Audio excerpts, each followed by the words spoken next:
نحمده ونصلي على رسوله الكريم أما بعد قال الله سبحانه وتعالى فأعوذ بالله من الشيطان الرجيم بسم الله الرحمن الرحيم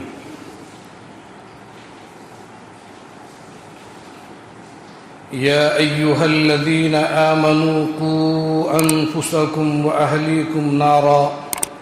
وقودها الناس والحجارة وقال النبي صلى الله عليه وسلم كلكم راع ومسؤول عن رعيته صدق الله مولانا العظيم وصدق رسوله النبي الكريم ونحن على ذلك لمن الشاهدين والشاكرين والحمد لله رب العالمين سبحانك لا علم لنا إلا ما علمتنا إنك أنت العليم الحكيم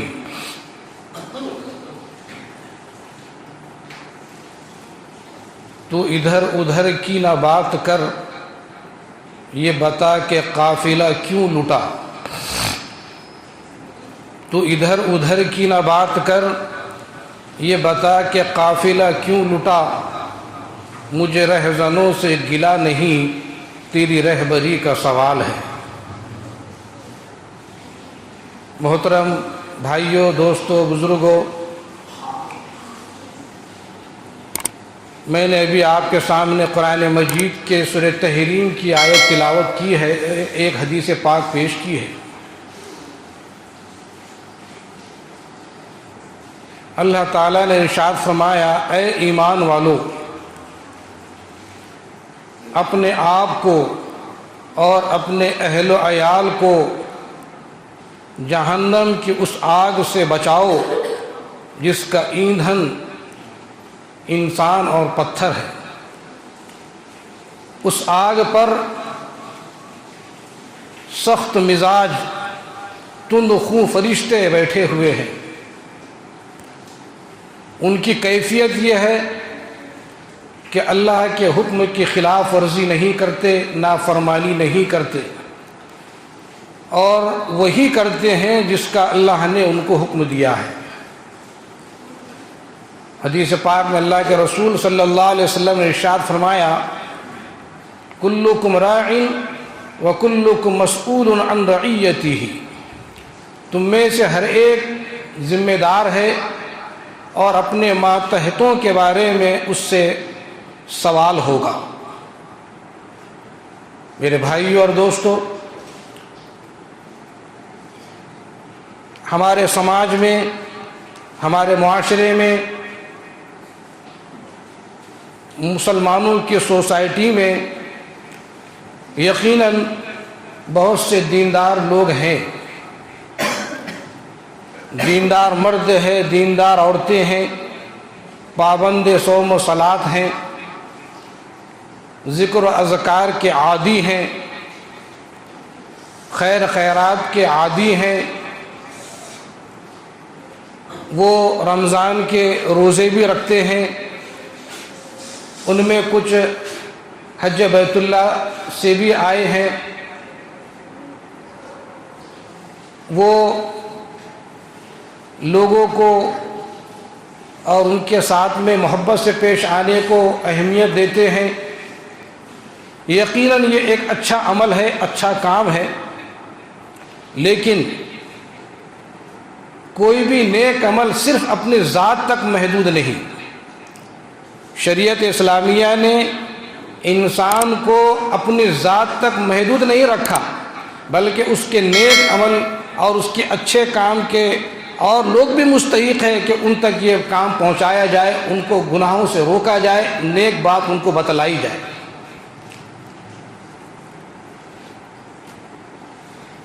بہت سے لوگ نمازی ہیں تہجد گزار ہیں صف اول میں وہ نماز ادا کرتے ہیں لوگوں کو سلام کرتے ہیں سلام کا محبت سے جواب دیتے ہیں لیکن ان کے گھر کا ماحول ان کے گھر کا رہن سہن ان کے گھر کے طور طریقے غیر اسلامی ہیں، غیر شرعی ہیں، خدا اور رسول کو ناراض کرنے والے۔ کیا ہماری اولاد، ہماری بیٹیاں، ہمارے بیٹے، ہماری بیوی، ہماری بہنیں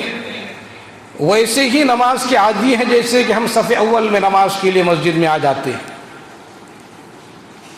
کیا ہمارے گھر کے لوگ ویسے ہی دوسروں کو سلام کرتے ہیں اور سلام کا محبت بھرے انداز میں جواب دیتے ہیں؟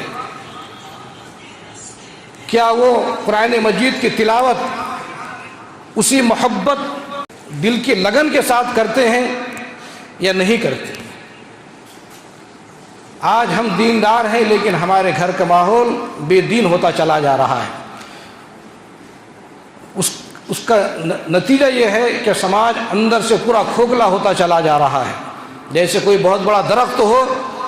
لیکن اندر سے دیمک اس کو چاٹ گئی ہے، ہوا کا ایک جھونکا اس کو گرا سکتا ہے۔ ہمارا سماج ایسے ہی دیمک کھائے ہوئے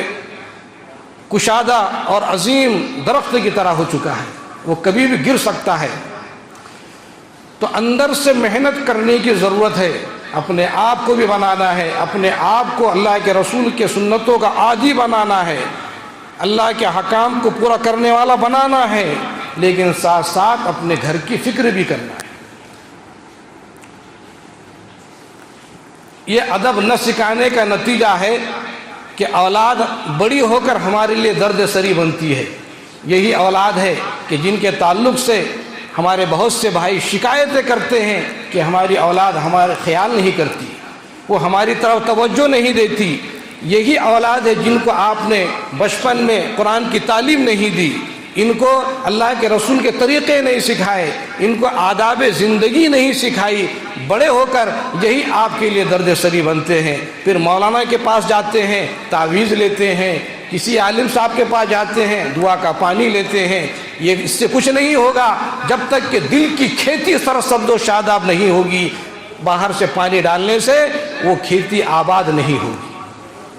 ضرورت ہے کہ ہم اپنے بچوں کو صحیح تعلیم دیں، ان کی صحیح تربیت کریں، گھر کے ماحول کو جنت والا ماحول بنانے کی فکر کریں۔ صرف ہمارا اپنا ذاتی عمل اللہ اور کو رسول کو خوش کرنے والا ہمارے نجات کے لیے کافی نہیں ہے۔ یہی بہنیں ہماری، یہی بھائی ہمارے، یہی اولاد ہماری، یہی بیویاں ہماری کل قیامت میں ہمارا پیر پکڑ لیں گے اور جنت میں جانے نہیں دیں گے۔ اس لیے کہ یہ دیندار تھا لیکن ہم کو دین نہیں سکھاتا تھا، یہ قرآن پڑھتا تھا، ہم کو قرآن کی تلاوت کے بارے میں کبھی نہیں سکھایا۔ چھوٹا بچہ ہے، آپ اس کو انگلش سکھاتے ہیں، انگریزی اسکول میں بھیجتے ہیں، لیکن قرآن مجید کے اندر اللہ کیا فرما رہا ہے، اللہ کے رسول صلی اللہ علیہ وسلم کیا فرما رہے ہیں کہ بچہ چھوٹا ہے اس کو نماز کا حکم کرو جب وہ 7 سال کا ہو جائے، اور جب 10 سال کا ہو جائے نماز نہ پڑھنے پر اس کو مارو۔ لیکن ہمارے پاس اگر وہ ہوم ورک نہ کرے اسکول کا تو ہم مارتے ہیں۔ چھوٹے چھوٹے 3-3 4-4 سال کے بچوں کو اسکول میں ڈالتے ہیں، یہ بھی غلط ہے۔ جب تک کہ بچہ 7 سال کا نہ ہو اس پہ تعلیم کا بوجھ ڈالنا صحیح نہیں۔ چھوٹے چھوٹے بچے وزنی بیگ لے کر اسکول میں جا رہے ہیں، لیکن چھوٹا سا قاعدہ رسول اللہ صلی اللہ علیہ وسلم کی پیاری سنتوں کی کتاب ان کے ہاتھ میں نہیں ہے۔ بتائیے یہ کیسے قوم کی قیادت کریں گے اور کیسے یہ قوم کو آگے لے کر چلنے والے بنیں گے؟ یہی نتیجہ ہے کہ آج یہ بچے جب بڑے ہو جاتے ہیں یہ بڑی بڑی پوسٹوں پر چلے جاتے ہیں، بڑے بڑے عہدوں پر چلے جاتے ہیں، انسانیت کے یہ دشمن بن جاتے ہیں، انسانیت کی ہمدردی ان کے اندر نہیں ہوتی، یہ پیسہ کمانا جانتے ہیں، یہ دوسروں کا دل دکھانا جانتے ہیں، لیکن یہ کسی کا بھلا کرنا ان کی کتاب میں لکھا ہوا ہی نہیں ہے۔ اب رونے سے کیا حاصل ہے کہ ہمارا سماج ایسا ہو گیا، ہماری سوسائٹی ایسی ہو گئی، اس لیے کہ اس کو بگاڑنے والے ہم خود ہیں۔ اس لیے ضرورت اس بات کی ہے کہ ہم اپنے بچوں کی صحیح تربیت کریں، اور تربیت کا یہ مطلب نہیں ہے کہ ہم ان کو مارتے رہیں۔ حضرت تھانوی رحمۃ اللہ علیہ نے فرمایا کہ اگر کوئی بچہ غلطی کرے، اگر آپ کو غصہ آ رہا ہے اس وقت اپنے غصے کو پی جائیے اور غصے کو دبائیے۔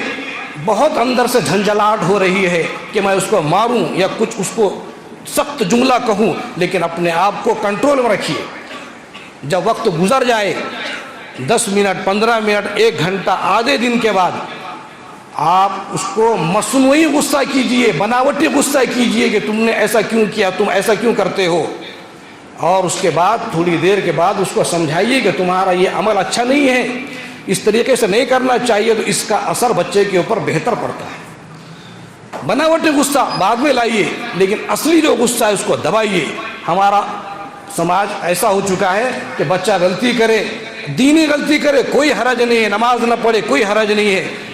میں یہ کہتا ہوں کہ اگر دینی معاملات میں بھی ہم کو غصہ آ رہا ہے کہ وہ نماز نہیں پڑھتا، لیکن اسی وقت غصہ کرنا مناسب نہیں ہے، بلکہ وقت گزرنے کے بعد اس کو آپ بناوٹی غصے کے ذریعے سے، جس کے اندر زیادہ تناؤ نہ ہو اور غصے کو جو ہے مکمل طریقے سے ٹھنڈا کرنا نہ ہو، اپنے جذبات کا نکالنا نہ ہو، اپنے دل کی تسکین نہ ہو، اور اس کو مار کر، اس کو تکلیف دے کر اپنے کلیجے کو ٹھنڈا کرنا نہ ہو، اس کا اثر بہت اچھا پڑتا ہے کہ آپ بناوٹی غصہ کر کے اس کو بعد میں سمجھائیں۔ ذرا ذرا سی بات پر مارنا، ذرا ذرا سی بات پر ٹوکنا، یہ مناسب نہیں ہے۔ ہاں، آپ نظر رکھیے اور اس کے غلطیوں کو دیکھیے، اور اس کے بعد اس کو محبت سے سمجھائیے، اس کا اثر پڑتا ہے۔ اللہ کے رسول صلی اللہ علیہ وسلم کھانا تناول فرما رہے تھے، ایک صحابی آپ کے ساتھ کھانا کھا رہے ہیں، حضرت اکراش رضی اللہ تعالیٰ عنہ، تو وہ صحابی چھوٹے کبھی ادھر سے کھانا کھاتے، کبھی نوالا ادھر سے اٹھاتے پلیٹ میں، کبھی لقمہ ادھر سے اٹھاتے۔ آپ نے فرمایا کہ بیٹے اپنے سامنے سے کھاؤ، ادھر ادھر سے مت کھاؤ، یہ بد سلیقہ پن ہے، بد تہذیبی ہے۔ تو انہوں نے اس بات کو سنا۔ تھوڑی دیر کے بعد ایک شین آئی، شین میں کھجوریں الگ الگ قسم کی رکھی ہوئی، ہمہ اقسام کی کھجوریں۔ اب وہ پہلے بات سن چکے تھے کہ سامنے سے کھاؤ، تو اب وہ سامنے سے کھانا شروع ہو گئے۔ آپ صلی اللہ علیہ وسلم نے فرمایا کہ یہ الگ الگ قسم کی چیزیں ہیں، آپ اگر دل چاہتا ہے تو ادھر ادھر سے بھی کھا سکتے ہو، لیکن ایک قسم کا کھانا ہو تو سامنے سے کھانا چاہیے۔ تو آپ صلی اللہ علیہ وسلم اس طریقے سے تربیت کرتے تھے، اور اس کا اثر یہ تھا کہ چھوٹے چھوٹے بچے اس کو قبول کرتے، ان کی زندگی کے اندر انقلاب پیدا ہو جاتا، تبدیلی پیدا ہو جاتی۔ خود نہ تھے جو راہ پر اوروں کے ہادی بن گئے، کیا نظر تھی جس نے مردوں کو مسیحا کر دیا۔ اللہ سے دعا ہے اللہ تبارک و تعالی ہمیں خود بھی دیندار بننے، گھر کے ماحول کو دیندار ماحول بنانے کی توفیق عطا فرمائے۔ وآخر دعوانا ان الحمد للہ۔